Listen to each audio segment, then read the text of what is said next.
بسم اللہ الرحمن الرحیم۔ حرام کا کھانا تمہارے قلب کو مردہ کر دے گا اور حلال کا کھانا اس کو زندہ بنا دے گا۔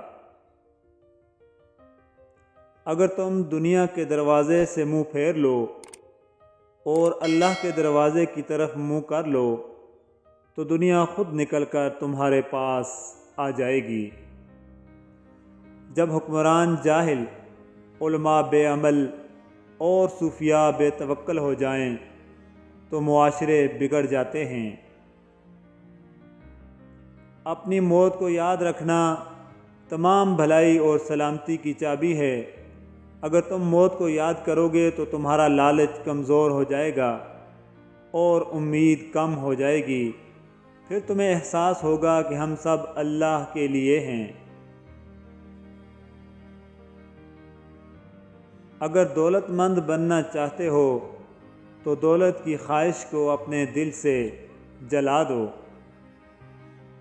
ناظرین کرام، ذہنی پریشانی، ڈپریشن، ڈراؤنے اور گندے خیالات انسانی ذہن کو مفلوج کر دیتے ہیں اور ہنستے بنستے ایک نارمل انسان کو تباہ و برباد کر دیتے ہیں۔ ناظرین محترم، 99% ذہنی بے چینی اور ڈپریشن دین سے دوری کی وجہ سے پیدا ہوتی ہے۔ دین سے دوری اچھے برے کی تمیز کو ختم کر دیتی ہے۔ دین سے دوری حلال و حرام کی تمیز کو ختم کر دیتی ہے۔ سامعین محترم، جب پیٹ میں حرام کا لقمہ جائے گا تو ذہنی سکون کوسوں دور بھاگ جائے گا اور طرح طرح کے شیطانی خیالات اور وسوسے ہمیں گھیر لیں گے۔ ہر چیز میں حلال کو پیش نظر رکھنا ذہنی اور جسمانی سکون کا سبب بنتا ہے۔ حضرت علی رضی اللہ تعالیٰ عنہ سے پوچھا گیا تو فرمایا کہ استغفار کی کثرت کیا کرو اور حلال رزق کے ساتھ یا غفور یا اللہ یا رحمان کا ورد کیا کرو۔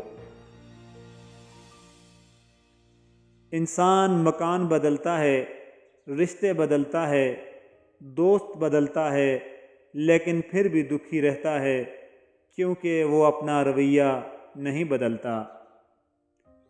اگر کسی کی بیٹی یا بہن کو تمہاری وجہ سے راستہ بدلنا پڑے تو یقین مانیے گلی کے کتے اور آپ میں کوئی فرق نہیں۔ حق بات کی پہلی نشانی ہے کہ اس کی ہمیشہ مخالفت ہوتی ہے۔ جس کی کوئی مخالفت نہیں ہوتی وہ حق بات نہیں ہوتی۔